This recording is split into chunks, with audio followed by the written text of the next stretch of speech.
Kde dom je môj? Kde vlast je moja?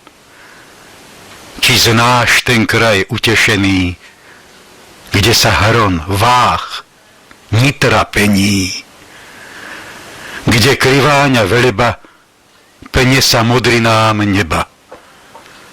Ach, to je ten kraj premilený, zem slovenská, vlasti moja.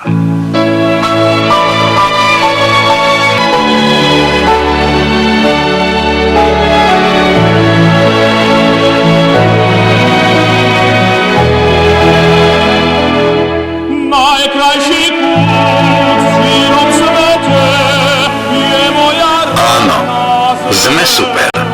Všetci nám závidia. Je to ale výsledok neúnavnej a nezištnej práce všetkých poslancov mestského úradu vynaloženej pre blaho nášho mesta.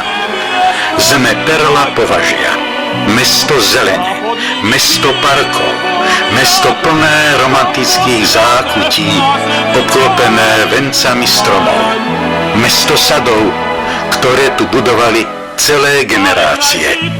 Mesto, ktoré počúva hlas ľudu a rešpektuje želania a návrhy svojich voličov.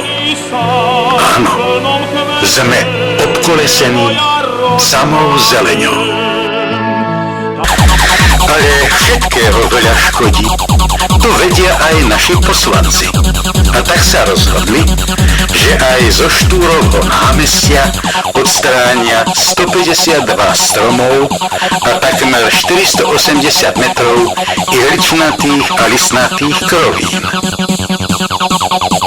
Na celom námestí povolia vybudovať krásnu betónovú opachu, ktorá bude chrániť najmä sochu Ľudovíta Štúra pred poveternostnými vplyvmi. Koľko tých farizejí, čo súhlasili, aby sa to predalo, koľko dostali bakšišu. No a takýto je ohlas voličov.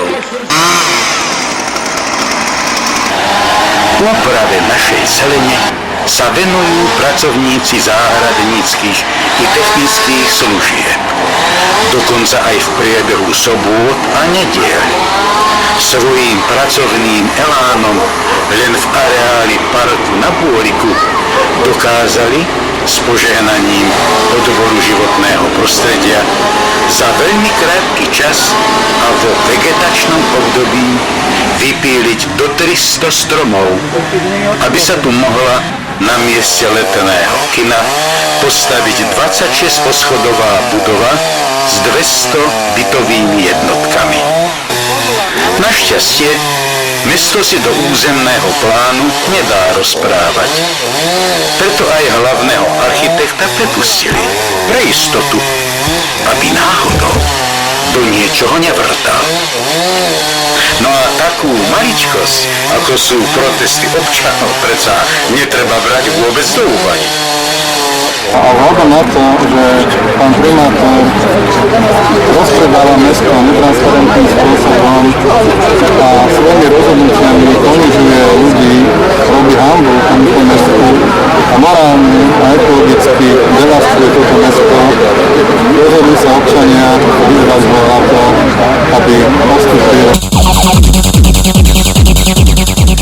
Odbor životného prostredia informoval v tlači občanov, že majú neskrátený rozpočet na úpravy parkov aj na tento rok. No a tak je celkom možné, že sa dočkáme úplne nových terénnych úprav v našom meste. Nechajme sa príjemne prekvapiť. Náhrada za stovky vypílených stromov sa robí priebežne. Preto máme zelene v našom meste naozaj dostatok. Stromy sa nahradili krásnymi školskými trávnikmi a nájdeme ich na viacerých sídliskách. Dokonca aj upravené detské ihriská sa topia v zeleni. Máme zelené odpadové koše, zelené domy, aj paneláky sú zelené, dokonca aj v zime. A to hoci kde nenájdete.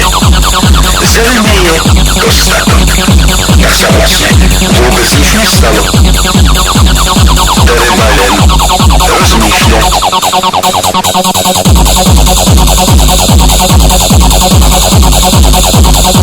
Väčšina miest má problém s parkovaním.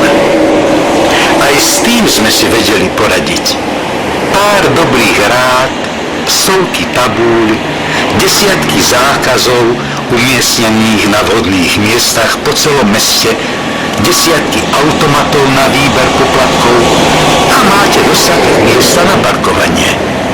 Ak ešte ulice mesta prenajmete dobrému podnikateľovi, tak 20% zisku z parkovného môže byť veľmi príjemným spestrením príjmov mestskej pokladnice. A k tomu ešte aj vzorná podpora vopred vybraného podnikateľa. To je paráda. Preto sme aj nechali vyrúbať stromy na Japonskej ulici Samayama. Výrubom v strede mesta sme zabezpečili nové platené parkovacie plochy pre občanov a nové príjmy pre Žilinskú parkovaciu spoločnosť.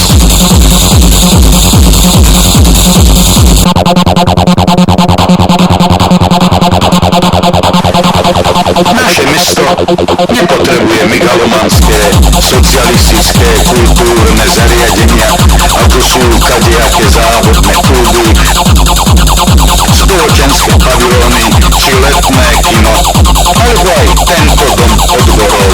To, čo výhodnejšie je, celkom zmeniť náplň a poslanie týchto zariadení na tak prepotrebné obchody, rôzne kancelárie a úradovne či priestory pre služby. Je to osožné a slúžia len spokojnosti občanov a kadejaká dekadentná kultúra.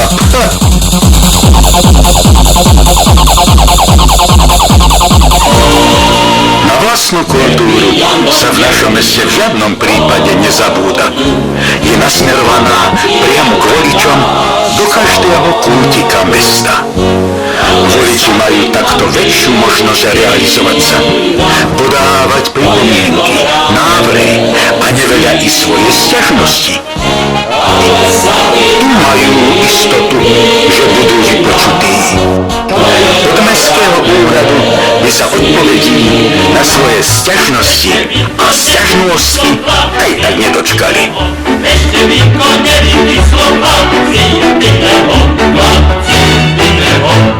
A čo je najdôležitejšie?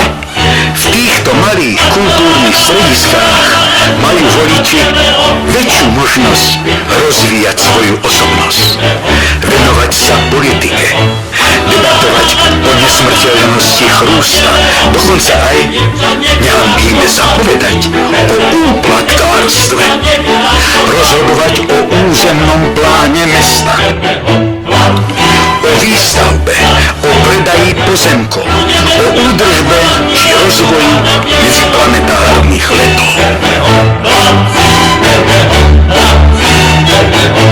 V našom meste sa majú dobre všetci občania. Dokonca aj tí pri novej modernej sociálnej poisťovni. Majú otvorené všetky špeciálne samoobsluhy SULO v celom meste 24 hodín denne. A to dokonca bezplatne. Okrem toho sú oslobodení od platenia dane z príjmu.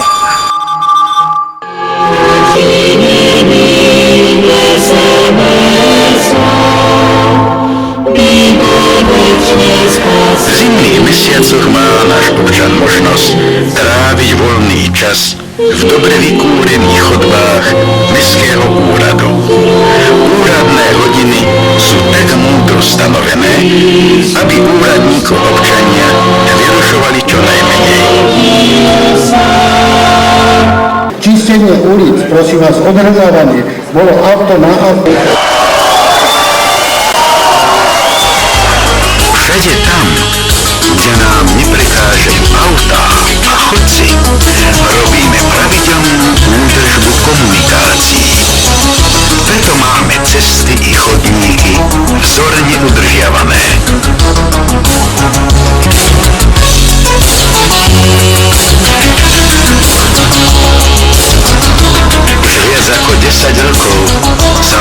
snaží zachovať a zveľadiť náš lesopark.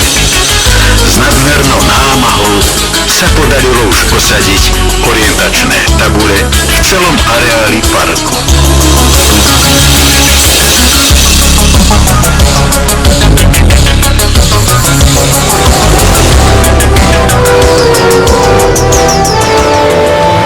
Trávnaté porasty udržiavame stále v originálnom stave, aby zostal ráz prírody zachovaný.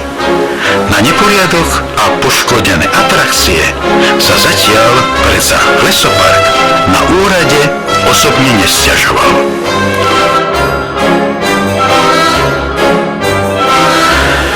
A tu ešte máme v meste dve priehrady, buduje sa automobilka a na jeseň máme aj pravú londýnsku hamru.